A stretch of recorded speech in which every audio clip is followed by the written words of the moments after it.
অন্য বছর ধরে পড়ালে রে কি করলাম আমি?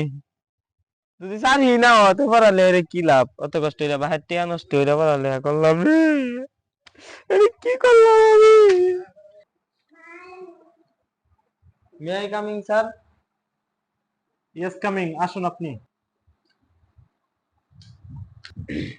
Sit down. আপনার ফাইলটা দেখি।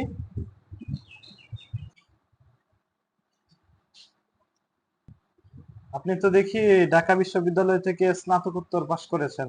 ভালো। আপনাকে কিছু প্রশ্ন করি, হ্যাঁ? জি, আপনি বলুন 1971 সালে যে স্বাধীনতা যুদ্ধ হয়েছিল, ওই যুদ্ধের মধ্যে মুক্তিযোদ্ধারা কতটি সেক্টরে বিভক্ত ছিল? 11টি সেক্টরে বিভক্ত ছিল।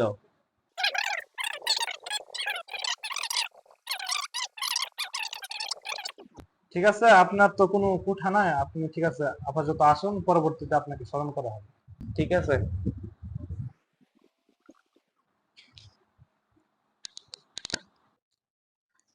মে I coming sir? Yes coming, আসুন প্লিজ, বসুন। দেখি আপনার ফাইলটা। নেন।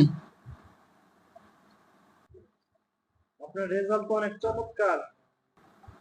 আপনাকে এখন কিছু প্রশ্ন করব, প্রশ্নের সঠিক আনসার দিবেন আশা করি। জি স্যার, প্রশ্ন করুন। বিংশ শতাব্দীতে বাংলাদেশে একটা বড় বন্যা হয়েছিল, বলেন তো কত সালে? 1988 সালে বন্যা হয়েছিল, যার কারণে বাংলাদেশে অনেক কিছু ক্ষতি হয়েছে। ঠিক আছে, আপনি এখন আসতে পারেন, আমরা পরবর্তীতে আপনাকে স্মরণ করব। ঠিক আছে, আসসালামু আলাইকুম। এই পার্থের তো কোনো কোঠা দেখতেছি না। ঠিক আছে, এটা আপাতত পেন্ডিং এ রাখি। May I coming sir?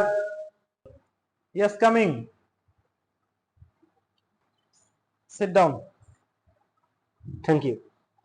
দেখি আপনার ফাইলটা।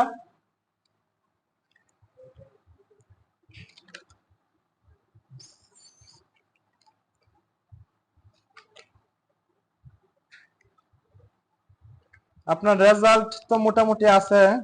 আপনি জগন্নাথ বিশ্ববিদ্যালয় থেকে পড়াশোনা শেষ করছেন জি। না? আপনার পিতা কি করে?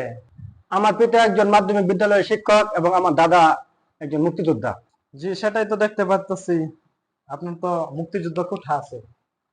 তবুও আপনাকে কিছু প্রশ্ন করতেছি, আপনি সঠিক উত্তর দেওয়ার চেষ্টা করবেন। বঙ্গবন্ধু শেখ মুজিবুর রহমান কোথায় দাঁড়িয়ে বক্তব্য দিয়েছিল 7ই মার্চের ঐতিহাসিক ভাষণ? সোহরাওয়ার্দী উদ্যান, বর্তমান ওই জায়গার নাম রেসকোর্স ময়দান। Very good.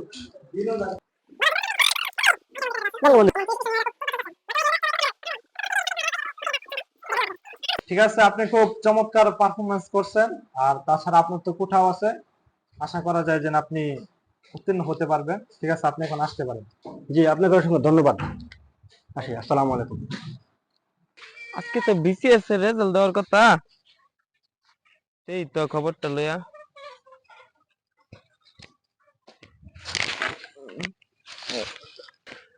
অন্য বছর ধরে পড়ালে রে কি করলাম আমি? যদি সারি না হতে পড়ালে রে কি লাভ? অত কষ্ট হইরা বাহির টিয়া নষ্ট হইরা পড়ালে করলাম রে। আরে কি করলাম আমি? আজকে তো বেশি আছে, রেজাল্ট দেওয়ার কথা, কিছু তো একটু রেজাল্ট দেওয়া।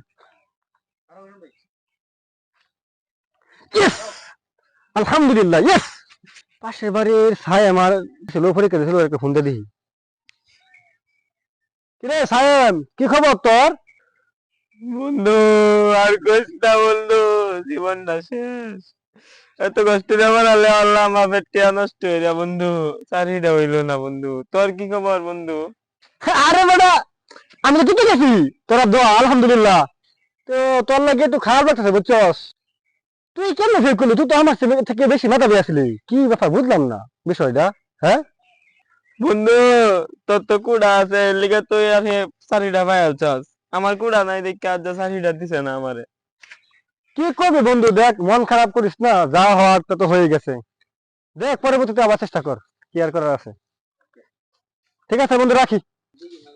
সম্মানিত সুধী, আমরা আমাদের এই ভিডিওর মাধ্যমে এটাই বোঝাতে চাচ্ছি যে শিক্ষার্থীরা যে কোঠা বিরোধী আন্দোলন করে, আন্দোলন করার কারণ হলো এটাই যে আমরা আমাদের এই ভিডিওর মাধ্যমে দেখানোর চেষ্টা করেছি তরিকুল তার মুক্তিযোদ্ধা কোঠা থাকার ফলে সে সায়েমের তুলনায় মেধাবী কম হওয়ার ফলেও সে চাকরিটা পেয়ে ফেলছে। আর সায়েম, সে তরিকুলের তুলনায় মেধাবী বেশি হওয়ার ফলেও তার মুক্তিযোদ্ধা কোঠা না থাকার ফলে কোনো কোঠা তার ছিল না বিদায় সে চাকরিটা পায় নাই। সায়েমের মতো বাংলাদেশে হাজার হাজার মেধাবী স্টুডেন্ট রয়েছে যাদের কোঠা না থাকার ফলে চাকরি পাচ্ছে না। তরিকুলের মতো হাজার হাজার এরকম কিছু সংখ্যক লোক রয়েছে যারা দেখা যাচ্ছে যে ওই মেধাবীদের তুলনায় কম মেধাবী হওয়ার ফলেও তাদের কোঠা থাকার ফলে চাকরি পেয়ে যাচ্ছে। এজন্য সরকারের প্রতি আমাদের আহ্বান থাকবে, অনুরোধ থাকবে এটাই, যে মুক্তিযোদ্ধাদের সম্মানে আপনি কোঠা রাখবেন, কিন্তু সেটা সীমিত পরিসরে রাখেন, 30% যেন না হয়।